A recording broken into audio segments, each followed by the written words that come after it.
How many different exercises do you think it would take to reduce or even eliminate your shoulder pain, increase your mobility, improve your posture, and significantly lower your risk for future shoulder injuries? Well, in this video, I'm gonna show you one simple movement that can help you to accomplish all of those things at the exact same time. The movement that we're gonna be going over is a modified version of the Cuban press. The only thing that you're gonna need for this is a broom handle or a 3 to 4 foot section of dowel or closet rod. Now, the traditional Cuban press has a few problems with it.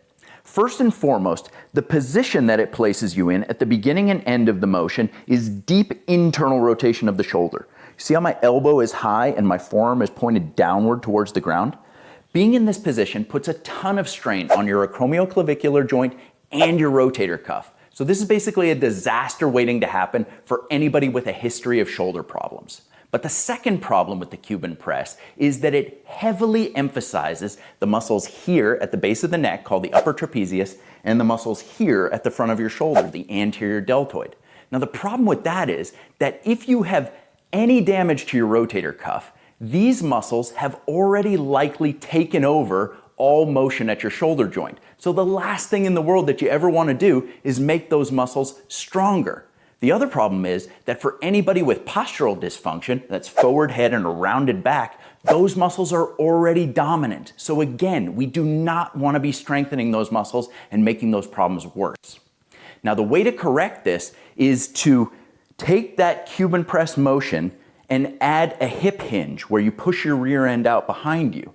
Now, by positioning your torso more in line with gravity, you can take the front deltoid and the upper trapezius largely out of the equation, and instead you can emphasize the middle and lower trapezius and the external rotators at your shoulder. Adding strength to these areas will improve your posture and bulletproof your shoulders. Once you've got your bar, you're gonna take it with an overhand grip wider than shoulder width. So palms are facing towards you here. The width of your grip should be such that as you draw the bar towards you, your elbow should make a perfect 90-degree angle. So you can see if I was too narrow on the bar, the bend would be way too much. If I was too wide on the bar, I don't get close to 90. So get that grip that allows you to get exactly to 90 degrees. Feet are gonna be positioned hip width apart, toes are pointed straight out in front of you. From there, the starting position, the easiest way to do the modified Cuban press is with a very slight forward bend. So you're gonna bend your knees to about 20 degrees. Rear end pushes very slightly out behind you so that you can maintain a neutral spine. Take that grip that we talked about and you're gonna draw the elbows towards you as if you were doing a row. So your elbows are coming towards the ceiling here. You're then gonna pivot the bar directly at the shoulder joint, like so. So the bar will roll upwards and it's gonna approach the top of your forehead right where your hairline starts. From there, you're gonna press straight out in line with the angle of your spine until your elbows get completely straight. And in the last 5 degrees, you're gonna create a very slight upward arc with the bar as if you're trying to like bend it backwards at the very end of that motion. Hold for a second, return to the hairline and pivot around the shoulder. Again, pivot the shoulder till the bar comes to the forehead, press straight out in line with the spine, arcing very slightly up at the top, and return to start slowly. Forehead and pivot. If you find that this motion is too easy for you, or as you get stronger and you want to ramp it up, what you're going to do is bend the knees more and angle that torso towards the floor.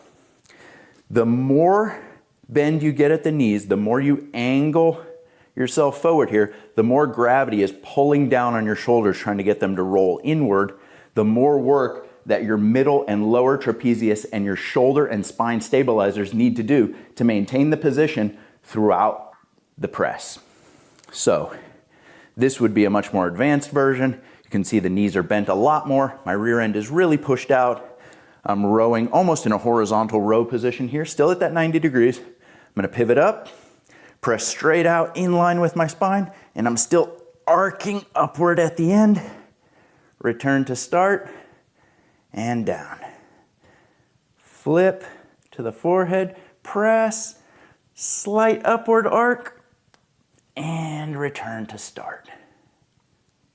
When people are first starting out with the modified Cuban press, I'll usually have them perform 2 sets of 5 to 8 repetitions with a heavy emphasis on proper form and slow, controlled movement. As they get more and more comfortable with the technique, we begin building strength, endurance, and working our way up to 2 sets of 15 to 25 repetitions each. Now, because of the unique structure and mechanics of the shoulder complex, a lot of problems in this region spill over to and affect both the neck and the middle back. And I've got a bunch of videos that can show you how to eliminate pain and restore normal functionality to both of those areas. And I'll link to a couple of those here and here.